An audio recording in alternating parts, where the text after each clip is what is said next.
안녕하세요. 반갑습니다. 성생활에는 은퇴가 없다. 오늘 이 시간에 여러분들과 함께할 김용숙입니다. 이번 시간에는 제목이 알듯 말듯 연인의 속마음입니다. 사실 연인일 때 연인의 속마음이 어떤지 참 궁금한 때잖아요. 그래서 이분이 오늘 사연자분께서 연인의 속마음이 정말 궁금하신 이런 사례거든요. 오늘 사례를 통해서 알아보려고 하는 거는요, 연인 사이에 진짜 속마음이 뭔지가, 즉, 뭐예요? 연인이 진짜 원하는 게 뭔지, 그게 뭔지, 또 그에게는 그게 어떤 의미를 가지고 있는지, 그리고, 그런 것들이 되게 궁금한 그런 이성교제 중인, 지금 한참 연애를 하고 계시는 여인분의 이야기입니다.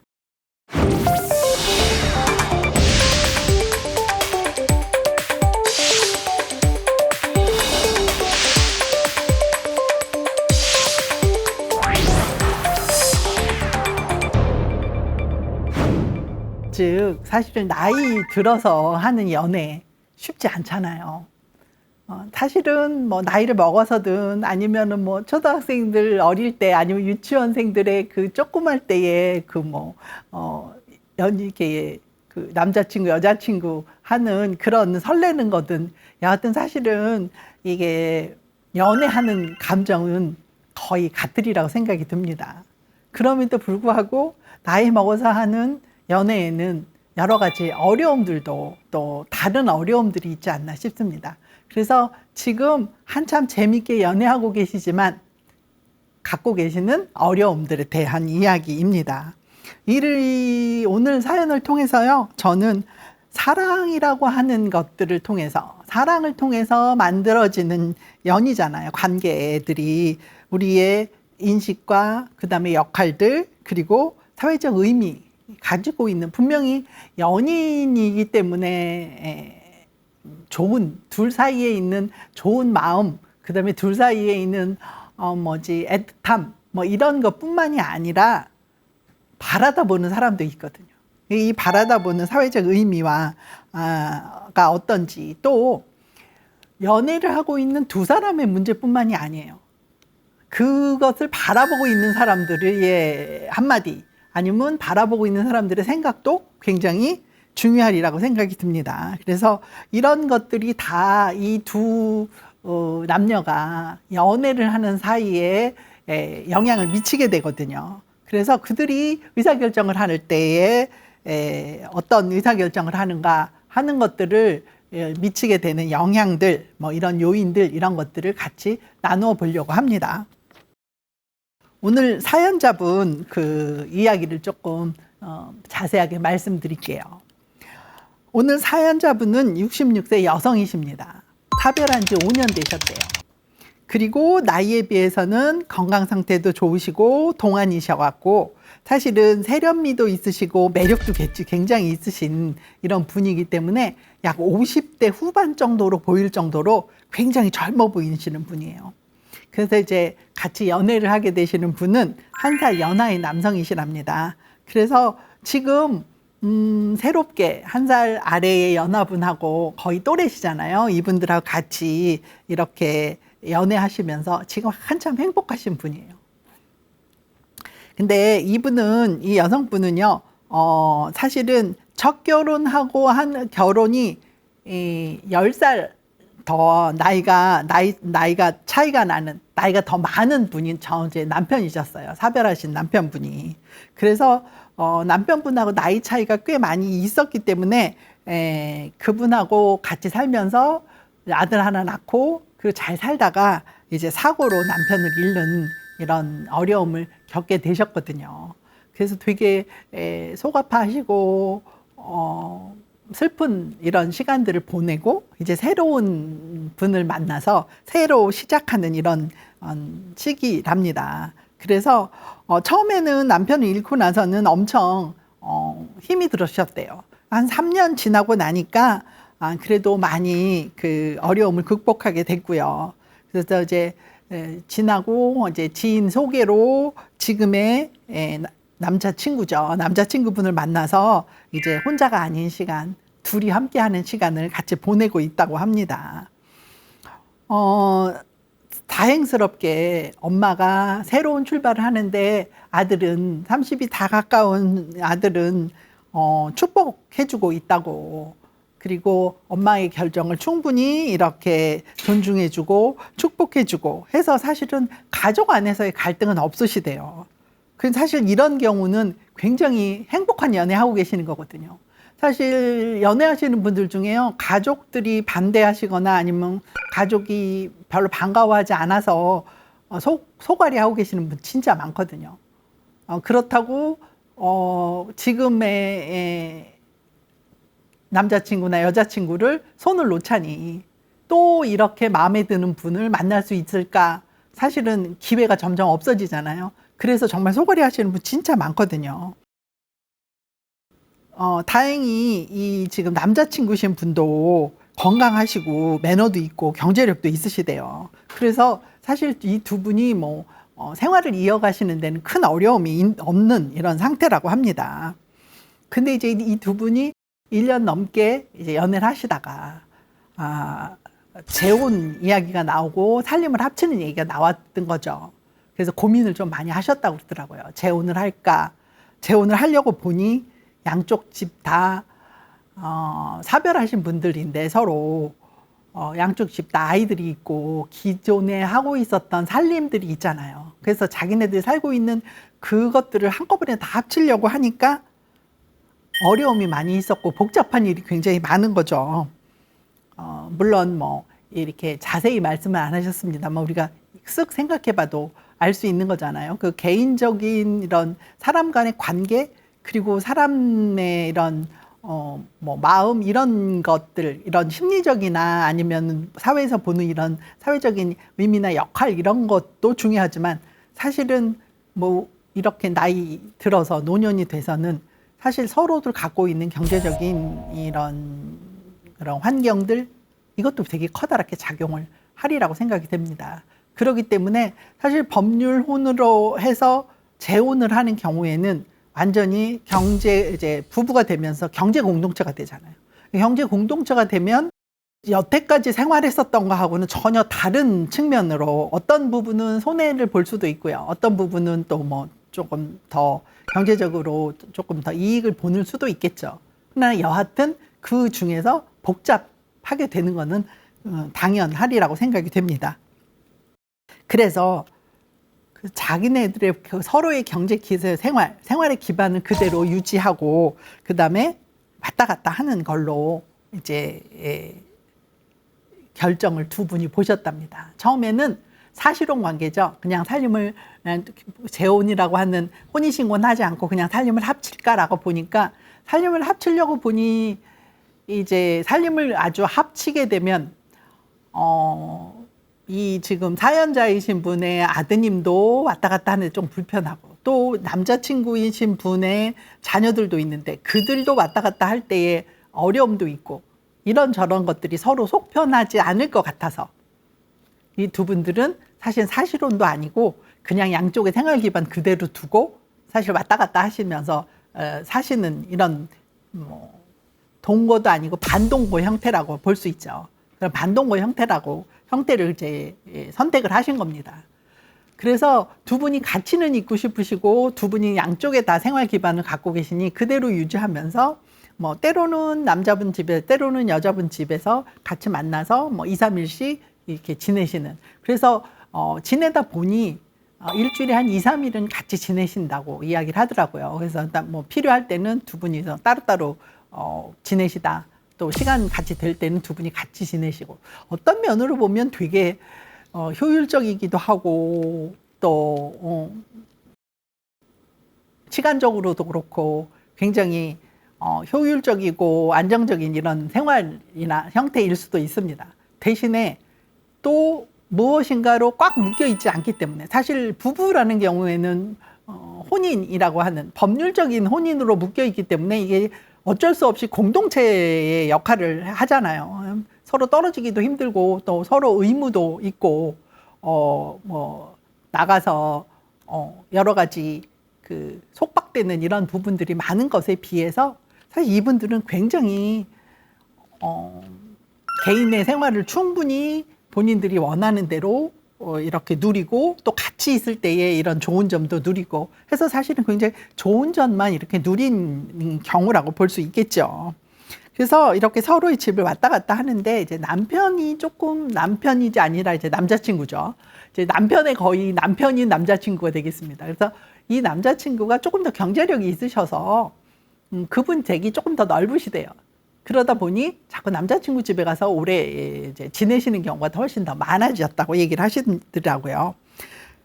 이렇게 벌써 지낸 지가 한 1년쯤 되셨대요. 그러니 두 분이 사실은 처음에 만나셔서 이렇게 시간을 같이 보내고 하는 것에서 생각보다는 되게 빠르게 진행이 되신 거죠. 그러니까 두 분이 서로 보시고 충분히 첫눈에 서로들 반하셨던 것 같아요. 그래서 서로 이렇게 잘 지내고 계시는데 처음에 몇 달은 그다음에 좀 지나서까지도 괜찮았는데 한 1년이 조금 넘었는데 1년이 조금 넘고 나니까 사실 문제가 좀 생기더라라고 하는 거예요.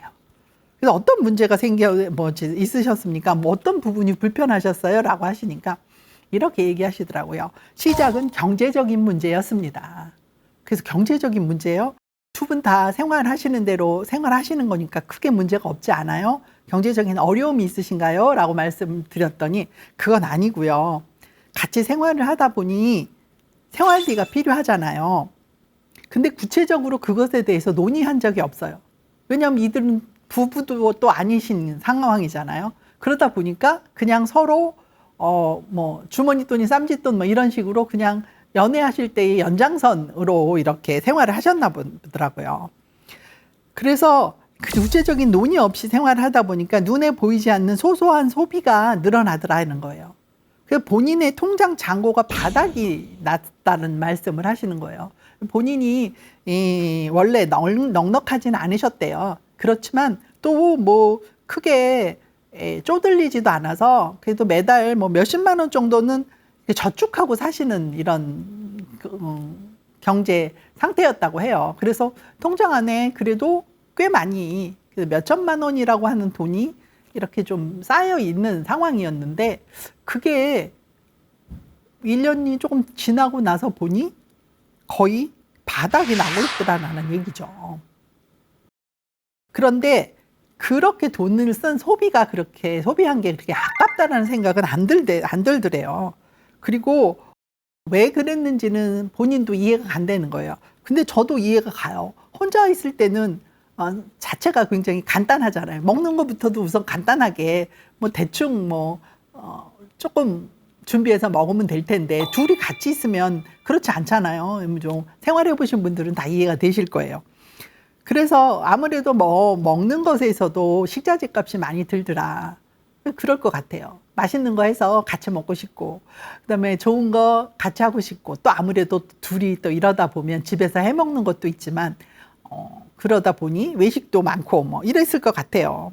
근데 이제 바깥에 나가서 외식을 하는 경우에는 남자친구분이 뭐 내시니까 별 큰 저희가 없었는데 집에서 해 먹는 시간들이 자꾸 늘어나면서 이제 소소하게 마트에서 장 보는 일이 많이 있으신 거죠. 물론 같이 장을 볼 때는 큰 문제가 없는데 그게 아니라 여자분이 혼자서 장을 보는 경우가 많이 늘어나고 아무래도 생활이 돼서 일상생활을 하다 보니 그렇게 되겠죠. 그렇고 또 소소하게 때때에 선물도 좀 하고 뭐 이러다 보니까 그렇게 됐다라는 거예요.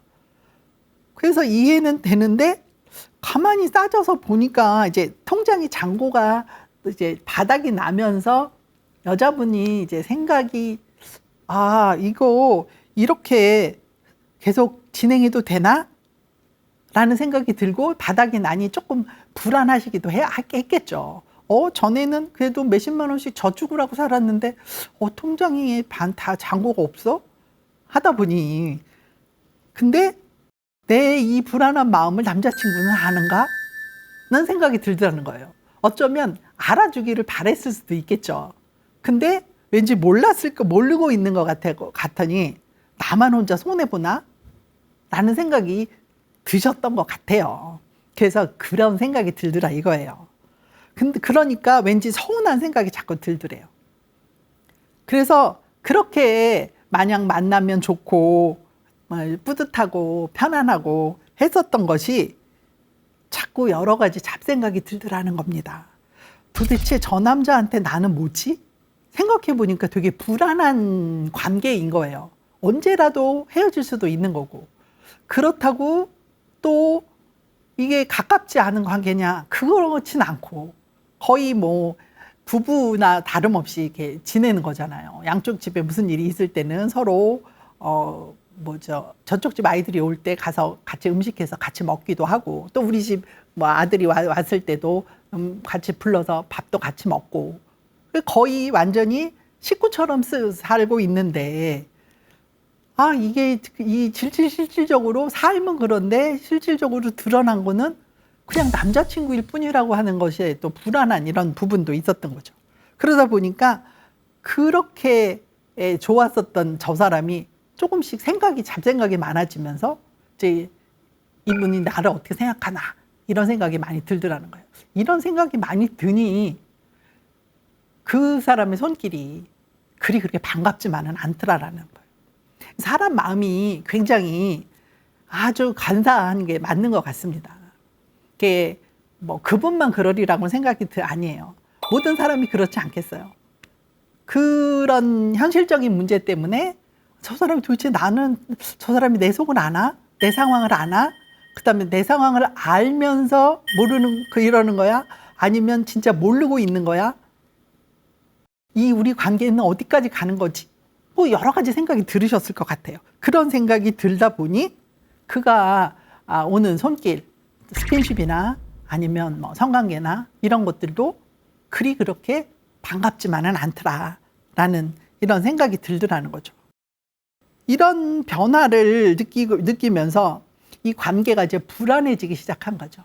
상대방에 대한 믿음이 굉장히 강한, 사랑으로 엮어져 있는 이 믿음이 강해졌을 때는 그렇지 않던데, 이게 이제 신뢰가 조금씩 떨어지고 그 안에서 이런 문제들이 생기니 걱정이 되고 관계가 계속될까라고 하는 이런 마음이 생긴다라는 거예요. 계속해서 우리가 이렇게 살아야 되는지 아니면 바꿔야 되는지, 그리고 내 남편 같은 남자친구의 마음이 도대체 뭔지 궁금해지기 시작했어요. 근데 그렇다고 이 사람한테 당신은 나를 어떻게 생각해? 이렇게 딱 또 대놓고 물어보기도 애매한 거죠. 확인은 하고 싶은데 딱히 확인할 방법이 없는 이런 상황인 겁니다. 그러다 보니 어떻게 해야지 될지, 내 마음을 나는 도대체 이 관계를 어떻게 인식해야 되고, 그다음에 어떻게 내 이 불안한 마음을 해소해야 될지가 이제 궁금해지신 거예요. 그래서 이걸 어떻게 하면 좋을까요?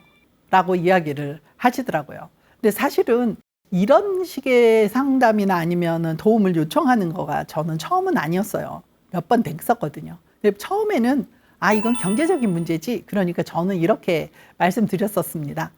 그거는 남자친구분이 아니면 여자친구분이 잘 모르실 수도 있고, 그다음에 소비의 형태가 다 다르다 보니 조금 얘기를 나눠보시는 것도 좋고요. 얘기를 나눠보는 게 조금 불편하시면 아주 가장 좋은 방법으로 이제 생활비 공동통장을 만듭시다 라고 해서 공동으로 생활비를 공동통장을 이용해서 하시는 방법도 있습니다 라고 말씀을 드렸었어요. 아주 사실은 경제적인 문제 쪽에서만 본다면 아주 간단한 해결입니다.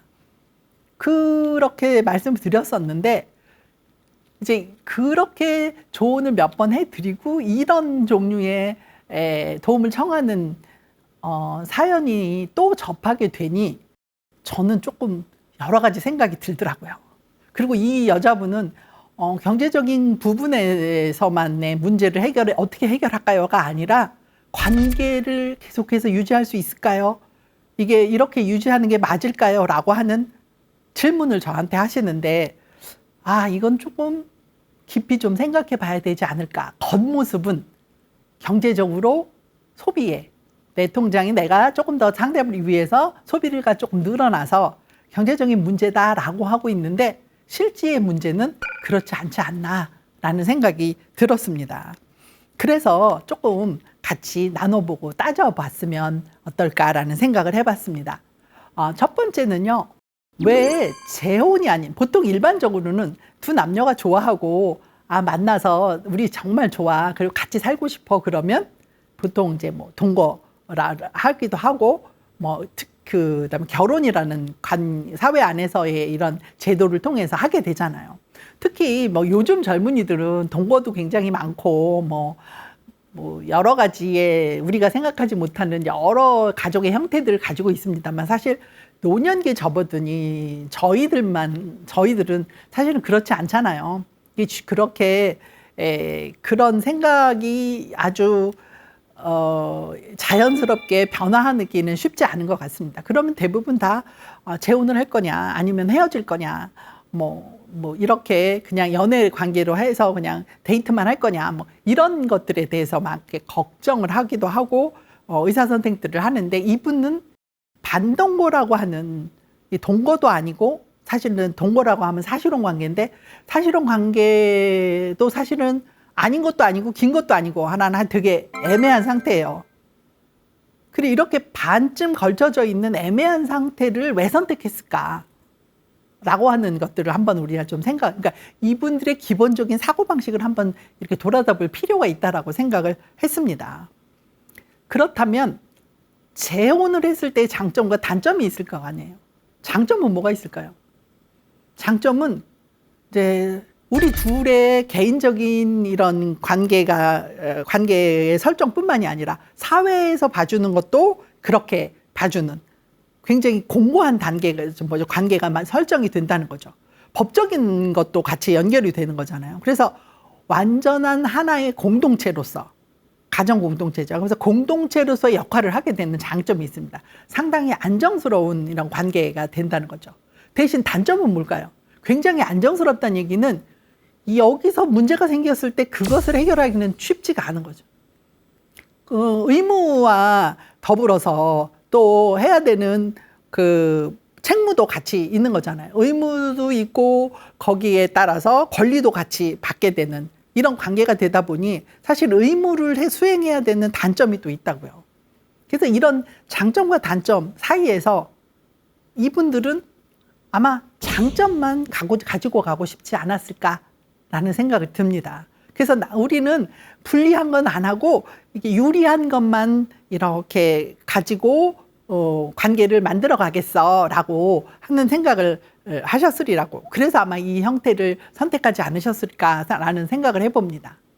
그러면 성관계를 통해서 남녀가 사랑이라고 하는 관계를 통해서, 그걸 통해서 몸을 나누는 성관계를 통해서 남녀가 하나 되는 이 남녀의 관계에 대해서 이분들은 어떤 의미를 갖고 있을까? 서로 어떤 의미를 갖고 있기에 이분들은 성관계도 하고 같이 거의 동거 형태의 사실혼 형태로도 하고 갖고 있고, 완전한 거의 겉으로 보기에는 일반 가정하고 똑같은 이런 가정의 이런 형태를 유지하면서 이렇게 지낼까라고 하는 거죠. 그러면 그것들의 의미, 남녀가 성관계를 통해서 하나가 돼서 우리 둘이는 정말 이제 하나야, 끈끈해 라는 것의 의미를 그분들은 얼마나 인식하고 있을까? 두 분이 똑같은 크기로 그것들이 인식이 됐을까? 사람마다 조금씩 틀리잖아요. 그리고 사실은 성관계를 한다는 얘기는 둘이 하나 되는 것만 얘기하는 게 아니라 그 하나 되는 그 밑에 뭐가 있느냐면, 그 밑에 그 하나 되는 그 의사결정을 하고 그 행동을 하는 그 밑에는 기본으로 뭐가 있냐면, 내가 아주 이 세상에서 중요한데 나보다 더 중요한 사람 누구냐 하면 너야 라고 하는 거예요. 그게 사랑이잖아요. 이 세상에서 나는 너무나 중요한 하나밖에 없는 사람이지만 내가 너를 사랑하기 때문에 나보다 네가 더 중요해. 그래서 나는 스스로 어떻게 해요? 네가 원하는 것을 해.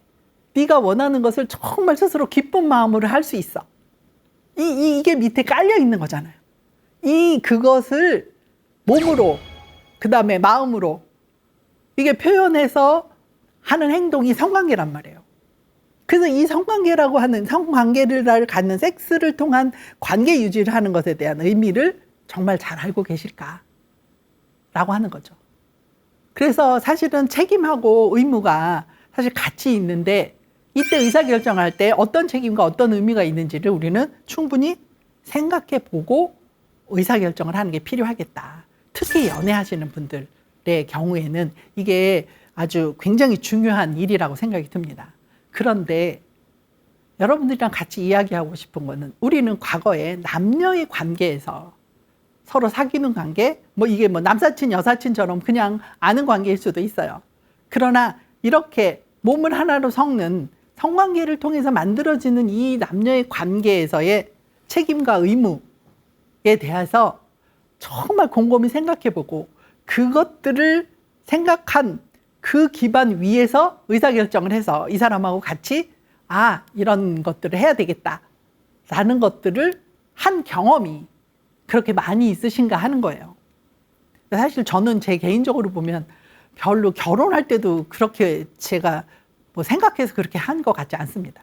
저는 사실은 결혼의 의사결정이 제가 제 남편을 사랑하는 그거보다는 사실 저희 친정아버지가 막 강력하게 너무 추천을 하셔갖고 잘 모르겠는데 사실 어리기도 했거든요. 저희는 좀 일찍 결혼했잖아요. 그러다 보니까 좀 뭔지 모르기도 하고 뭐 학교 다니고 뭐 이럴 때였기 때문에 뭔지 모르고 막 친정아버지는 강력하게 추천을 하고 시댁에서는 제가 막 마음에 든다고 막 되게 그런 호의의 의사표시를 막 하고 그러다 보니까 결혼이라는 의사결정을 했거든요.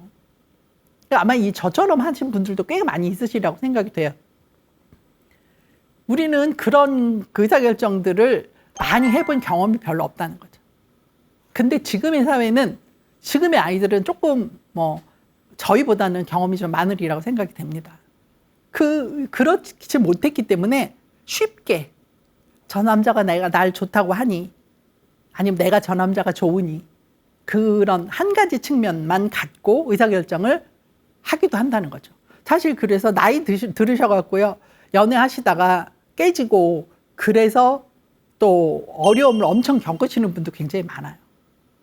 지금 조금 심한 경우에는 데이트 폭력이라고 하는 그런 서로 친밀한 관계 안에서 이루어지는 이런 관계 안에서의 폭력을 경험하시기도 많이 있고요.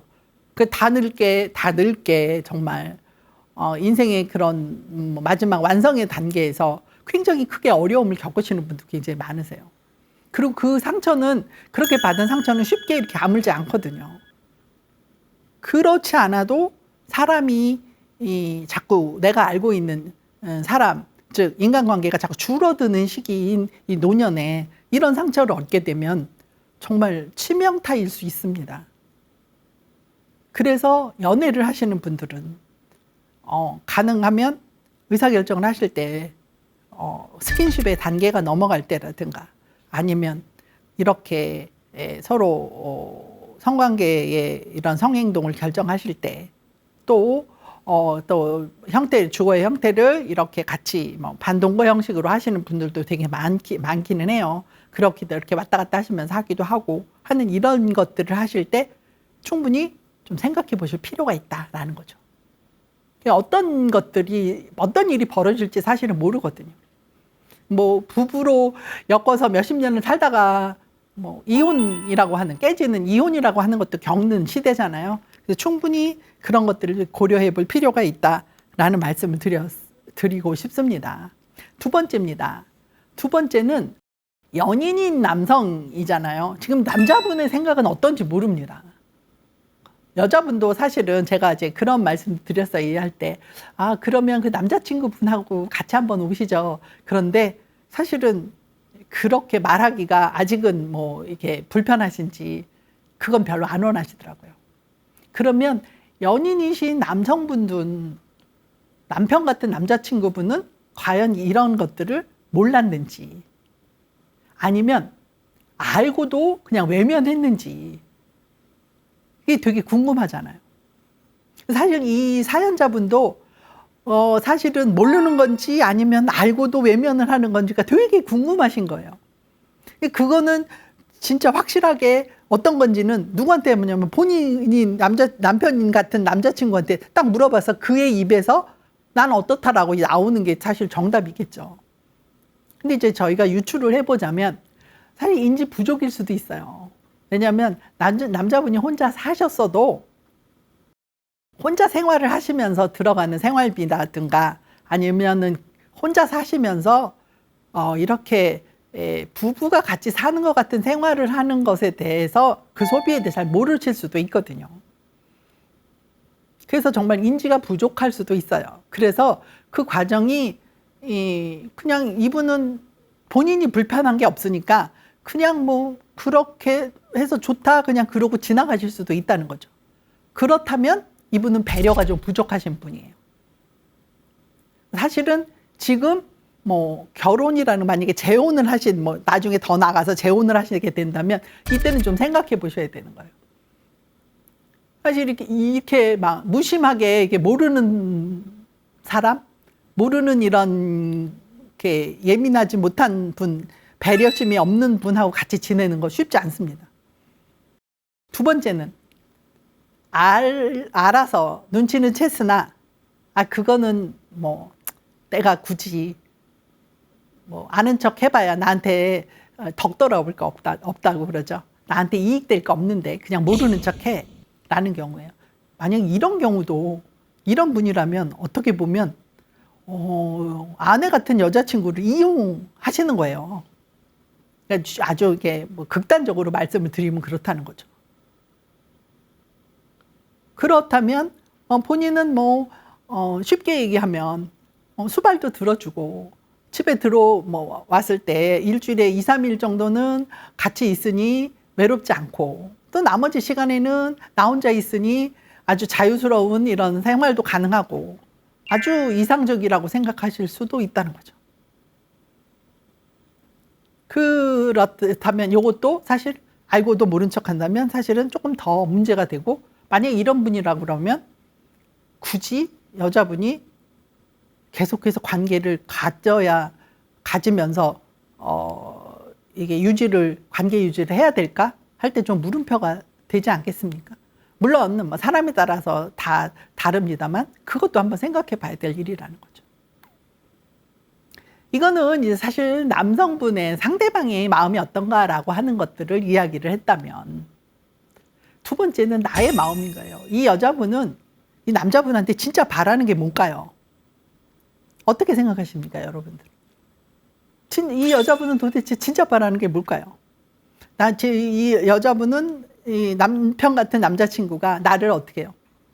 공주같이, 왕비같이 나를 수발해 주기를 바라는 그런 남성이기를 바라는 건지, 동등한 상태에서 같이 관계 유지를 하면서 서로의 각자의 삶을 잘 살면서 이렇게 사랑하는 걸 원하는 건지, 아니면 저분이 저분의 갖고 있는 장점을 나는 이익을 이렇게 갖고 가는 약간 뭐 꽃뱀이라고 표현하면 쉽게 여러분들 이해가 되시겠지만 만약 그런 형태의 사람인지 나는 도대체 저 남자한테 뭘 바라냐는 거죠.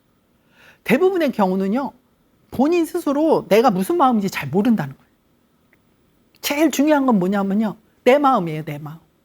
내가 관계를 갖고 있다면 관계를 갖고 있는 저런 사람과 나는 도대체 어떤 마음이냐는 거죠. 그거를 돌아봐야 되고 솔직해지는 게 제일 첫 번째입니다.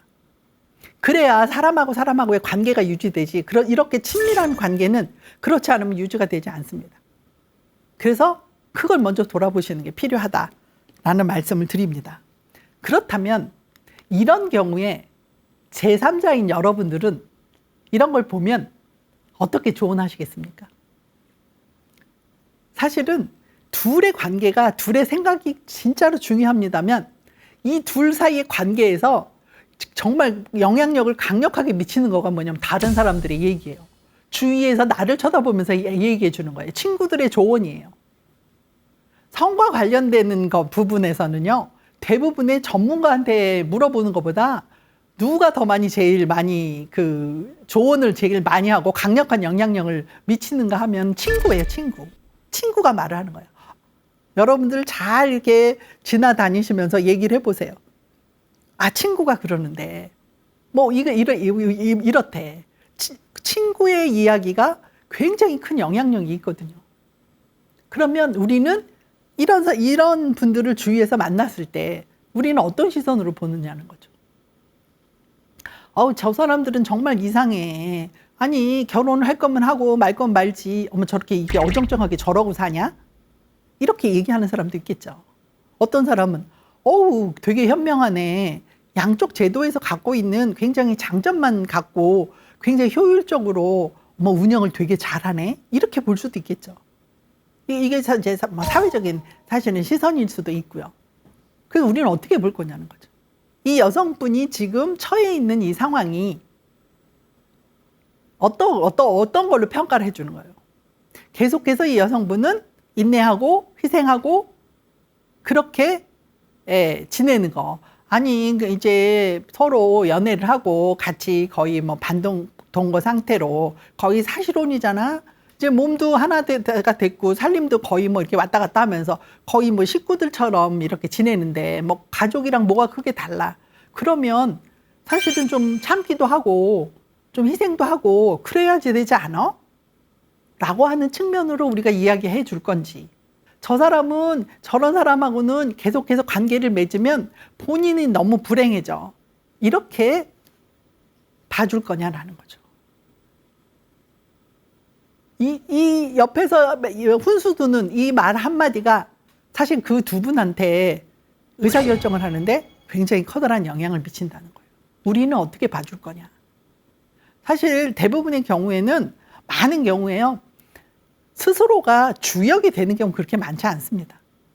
대부분 경우에는 주역이 됐을 때는 정말 굉장히 고민을 많이 하고 정말 신중하게 무엇인가를 결정합니다. 근데 이렇게 한마디씩 던지는 이야기들은 굉장히 그 사람한테는 커다랗게 영향을 미친다는 거죠. 특히 성과 관련된 이야기에서는. 두 분이 서로 사귀다가 문제가 생겨서 헤어졌는데 그럴 수 있잖아요. 사귀는 거잖아요. 아직 관계가 이렇게 확실하게 확고하게 이렇게 맺어진 게 아니잖아요. 얼마든지 헤어질 수도 있고 싸울 수도 있고 때로는 서로 상처를 입힐 수도 있고요. 그런데 그것들에서 우리가 제3자 보는 우리 제3자의 입장에서 이야기를 할 때, 저 사람은 어때? 라고 이야기하는 거. 얘지 보아하니 저렇게 하는 거를 보니까 저 여자는 못 써. 이렇게 막 소문을 내고 강하게 이야기를 하고 해서 그 사회 안에서 아주 작은 그런 그 사회잖아요. 내가 속해 있는 그 인간관계 그 사회 안에서 어떻게 더 이상 이렇게 붙어 있지 못하게. 그래서 우리가 뭔가 제3자의 시선으로 볼 때는 조금 더 조심하면서 봐야 되지 않을까. 네 번째는요, 노년의 새로운 관계라고 하는 이성교제 할 때 뭐가 필요할까요? 관계 미리 나는 지금 아직 안 사귀고 있어. 그러나 모르지 않습니까? 새로운 짝이, 아니 혼자 계시는 분들은 사실은 새로운 짝이 언제 어디서 나타날지 모릅니다. 그럼 미리 준비하는 거 필요하겠죠. 뭐가 필요하지? 관계를 맺고 유지하는데 도대체 어떤 것들이 필요하지? 그리고 나는 어떤 것들이 중요하다고 생각하지? 라는 것들을 미리 생각해 보실 필요가 있죠. 지금 실패를 한다면, 아니면 실수를 한다면 사실은 복구하기가 시간적으로 사실 여유가 별로 없지 않습니까? 상처는 그만큼 커지는 거거든요. 그러면 이런 것들을 더 신중하게 미리미리 생각해 보는 거 필요하다는 말씀 드립니다. 그래서 내가 중요하다고 생각하는 것이 뭔지, 어떤 분은 제가 이렇게 여쭤보면 남자는 돈이 있어야지, 경제력만 있으면 돼, 이러시는 분도 계세요, 사실은. 근데 그 소리를 들으면 저는 진짜 그럴까? 경제력 갖고 나머지가 다 커버가 될까? 라고 싶거든요. 사실은 그거보다 훨씬 더 중요한 게 우리 삶 안에서는 훨씬 더 많이 있다고 생각을 합니다, 저는. 근데 사실은 좋다라고 설레다라고 하는 감정이죠. 사실 감정이 기본입니다. 그래서 그 감정으로부터, 설렘으로부터 시작해서 이제 뭐 관계가 이어지는 거잖아요. 근데 사실 실질적인 준비도 필요하다는 거죠. 만약에 살림을 합친다면 자, 생활비는 어떻게 할 건지. 만약에 무슨 일이 생긴다면 어떻게 할 건지. 이별을 할지도 모르잖아요. 그럼 이별을 할 때는 어떻게 할 건지. 아까도 말씀드렸지만 양쪽 다 삶에 있는 기반이 다릅니다. 그럼 이게 재혼을 할 때도 아니면 뭐 동거 형태로 사실혼을 할 때도 지금 뭐 사연자처럼 반직의 이런 상태도 할 때도 우리는 어떤 기준으로 무엇을 할 것인지에 대해서 구체적으로 생각해보고 준비하는 게 필요합니다. 혹시 이 관계가 끊어져서 관계가 종료될 때는 그때는 다시 어떤 방법으로 돌아갈지까지도 생각해 봐야 되지 않을까 싶습니다. 뭐 이렇게 글로 작성을 해서 서로 그것들이 법률적인 효력이 있느냐 없느냐는 보다도 심리적으로 우리는 이렇게 한다라고 하는 것들을 좀 생각해 보고 준비하는 것까지도 필요할지 모르겠습니다. 이런 것들이 필요하다라는 말씀을 드리겠습니다. 사실 오늘은 여러분들하고요, 연인 사이에서 일어나는 일들에 대해서 말씀드렸잖아요. 그래서 표면적으로는 경제적인 문제로 시작이 된 부분들에 대해서 갈등이 생겼고, 그 갈등을 통해서 속마음이 어떤지가 궁금하고 진짜 원하는 게 뭔지가 궁금한 그 이성교제를 하고 있는 사연자의 이야기를 같이 해봤습니다. 오늘 우리가 이야기한 거에는 의사결정을 할 때에 어떤 것들이 영향력을 미치는가, 그리고 관계를 새로 시작하거나 아니면 끝낼 때는 정말 실질적으로 어떤 것들을 준비해야 될지까지 말씀드렸어요. 사실은 이렇게 마지막에 실질적인 준비는 조금 더 저희가 중요하게 이렇게 필요하다면 전문가인 법적인 그런 것까지도 생각해 봐야 되지 않을까 싶습니다. 오늘 우리가 같이 행복한 노년을 가꾸어 가는데 도움이 되고 이렇게 의미 있는 시간을 맺고자 이렇게 준비해 봤습니다. 오늘 제가 준비한 건 여기까지고요. 다음 시간에는 다른 주제를 가지고 여러분들을 또 찾아뵐 때까지 여러분들 건강하시고 행복하시기 바라면서 이 시간 마치도록 하겠습니다. 경청해 주셔서 감사합니다.